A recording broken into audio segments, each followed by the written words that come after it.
I am holding up our Herald, and I'm going to be reading from the finance and business paper. We're always talking about, you know, the Herald and just the front page of the Herald. But slipped in there is a finance and business, and it's very good to educate yourself on that. I'll just hold that up again. Yeah, there we go. I'll just hold that up. Finance and business. It's always slipped in the middle of the Herald as well, so you can, you know, kind of acquaint yourself with what is happening in the financial world. And I am going to read the story that reads: Zimbabwe's construction industry remains resilient.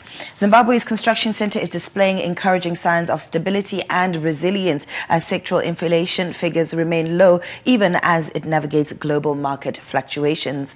April 2025's latest civil engineering material price index CEMPI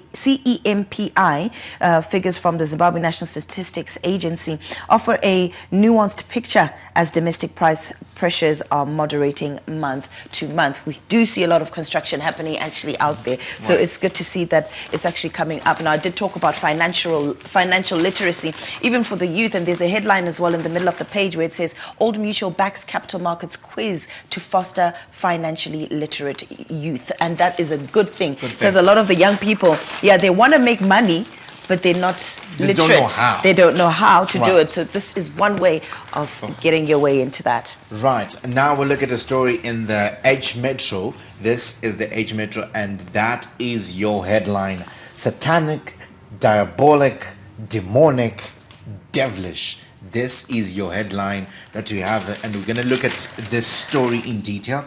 The gruesome murder of a 9-year-old boy whose stomach was ripped apart with a sharp instrument, possibly a knife, and was also stabbed in the neck with his private parts missing, has sent shockwaves at a farm near Chinhoyi. Munyaradzi Shumba's left hand was also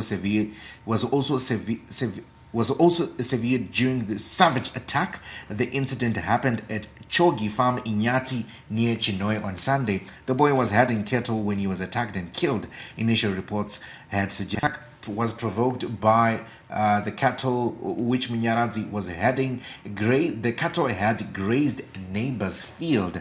However, the brutal nature of the attack and the missing body parts mean that police investigations will look beyond a case of possible punishment which went badly wrong. Some of the villagers suspect that the case could be linked to some rituals. However, the true motive behind the gruesome murder will only be revealed after the police investigations are completed. What isn't in dispute is that this shocking incident has shaken this usually quiet farm. So it's a very, very sad, not only sad, but a heartbreaking story, given the fact that the boy was only 9. He's only 9. He's a child. Of course, we know that particularly maybe in the farmyards, you have these boys herding cattle, and they are human at the end of the day. They're prone to make mistakes. Be that even that, okay, he's lost control of the herd of cattle that he was herding, and then they grazed onto a neighbor's farm or a neighbor's field. Whatever the case may be, I don't think, in fact, not that I don't think, it does not justify murder. And it does not justify murder, particularly that way. So, of course, at the present moment, it's still speculation whether was it punishment or was it ritual murders? Was there any agenda? Of course, the police will be giving us an update when they go about their investigative procedures. But it's a sad story. I don't think that there's space in our beautiful nation. I think Zimbabweans are beautiful people, but just to hear that story, it's heartbreaking. Particularly the boy is 9. Now, parents, from a parent perspective, you're childless now, and very sad story. Yes, a very sad story indeed. Yeah.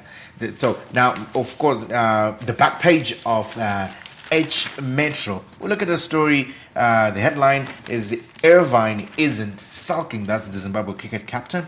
The Chevrons captain is choosing to see silver linings. Fresh of a humbling innings defeat to England in Nottingham, Irvine says Zimbabwe's month-long tour in England was less about results but more about lessons. The experience on and off the field, I think, was fantastic, said Irvine. Getting to play England and feeling what it's like to perform in front of a big crowd at Trent Bridge was great. The atmosphere, especially with our Zimbabwean support, was electric. It really spurred the guys on. The Chevrons rolled over inside 3 days in the historic one-day of one of 4-day test at Trent Bridge, losing by an innings and 46 runs. So yeah, that's the story. Zimbabwe cricket. I was actually looking at.